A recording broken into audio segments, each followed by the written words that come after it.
মাটির নিচে প্রয়োজন অভিযান চালিয়েও তাদেরকে চিহ্নিত করা আমরা 7 দিনের মধ্যে এই হামলায় যারা জড়িত তাদেরকে চিহ্নিত করা আমরা প্রশাসনকে পরিষ্কারভাবে বলতে চাই, নাহলে একজনেরও চাকরি থাকবে না, চাকরি থাকবে না। কারণ যদি এই হামলাকারীদেরকে, হত্যাকারীদেরকে যদি গোপালগঞ্জের মাটি থেকে গ্রেপ্তার করে কারাগারে না ভরতে পারেন, পরিষ্কার কথা। যেখানে শেখ হাসিনা দেশ থেকে পালিয়েছে, প্রাণ রক্ষা করার জন্য পালিয়েছে, ছাগলের 3 নম্বর বাচ্চার মতো এইখানে চামচিকা যারা আছে সমর্থক সাঙ্গপাঙ্গ তারা লাফালাফি করতেছে গোপালগঞ্জে থেকে, আর বাংলাদেশের কোথাও কিন্তু পাচ্ছে না।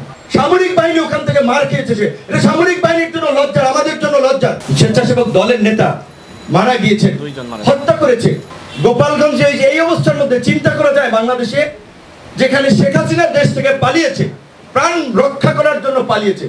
ওখানে থাকলে তো মানুষ পিষে ফেলতো রাস্তায়, যদিও আমরা সেটা চাইতাম না যে বাংলাদেশে একটা ইতিহাস রচিত হতো যে জনগণ প্রধানমন্ত্রীকে পিষে ফেলছে। এইটা আমরা চাইতাম না, কিন্তু বাস্তবতা ওইটাই হতো যদি দেশে থাকতো। তো শেখ হাসিনা চলে গেছে, সমস্ত বড় বড় নেতারা পলাতক, ছাগলের 3 নম্বর বাচ্চার মতো এইখানে চামচিকা যারা আছে সমর্থক সাঙ্গপাঙ্গ তারা লাফালাফি করতেছে গোপালগঞ্জে থেকে, আর বাংলাদেশের কোথাও কিন্তু পাচ্ছে না।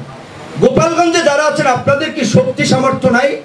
সারা বাংলাদেশ থেকে আমরা ফাঁসিবাদ ধরাতে পারলে আপনারা কেন পারছেন না? এবং ওখানকার প্রশাসন কি করছে? প্রশাসনে কারা আছে? সামরিক বাহিনী ওখান থেকে মার খেয়েছে, এটা সামরিক বাহিনীর জন্য লজ্জা, আমাদের জন্য লজ্জা।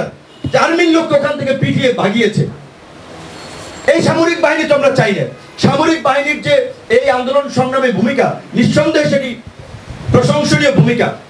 সেনা প্রধান অনেক কথা বলেছেন যে ধরেন তিনি প্রধানমন্ত্রীর আত্মীয় মুক্তমুখ, কিন্তু তিনি যে ভূমিকাটা নিয়েছেন সেটা কিন্তু অত্যন্ত প্রশংসনীয়, ইতিবাচক ভূমিকা। ছাত্র জনতার সেন্টিমেন্ট স্পিরিটকে ধারণ করে তিনি এই ফাঁসিবাদ পতনের জন্য, শেখ হাসিনাকে বিদায় দেওয়ার জন্যই কাজ করেছেন।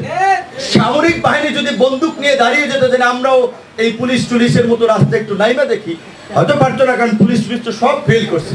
সামরিক বাহিনীও শেখ হাসিনাকে রক্ষা করতে পারতো না। কিন্তু যদি সামরিক বাহিনী এই সিদ্ধান্ত নিত, তাহলে আরো ব্লাডশেড হতো, আরো প্রাণহানি হতো, বাংলাদেশে একটা গৃহযুদ্ধ হয়ে যেত। কাজেই সেই সামরিক বাহিনী যেই সিদ্ধান্তটা নিয়েছে, অবশ্যই তার লিডার হিসেবে সেনা প্রধানের কৃতিত্ব, তাকে আমরা ধন্যবাদ জানাই। একই সাথে আবার বলবো, গোপালগঞ্জে যেই ঘটনা ঘটেছে আপনাদের শক্ত ব্যবস্থা নেওয়া উচিত ছিল। কারা সেনাবাহিনীর গাড়িতে এই আক্রমণ করেছে, সেনা অফিসারদেরকে হামলা করেছে, সেইটা চিহ্নিত করে তাদেরকে বিচারের মুখোমুখি করা দরকার ছিল। স্বেচ্ছাসেবক দলের নেতা মারা গিয়েছেন, হত্যা করেছে। সেখানে ওদের আপনারা যারা ভুক্তভোগী তাদের সাথে খোঁজ নিলে যেটা আমরা জেনেছি, প্রথমে তারা যাচ্ছিল, প্রথমে হালকা বাধা এসেছিল, সেইটা যারা যাচ্ছিল তারা ডিফেন্স করেছে, মানে তারা তাদেরকে ধাওয়া দিতে চলে গেছে। পরে তারা সংগঠিত হয়ে এই হামলা করে মহিলাদের, শিশু সহ তাদেরকে হামলা করেছে, লাঞ্ছিত করেছে এবং এইভাবে একটা মানুষ হত্যা করলো।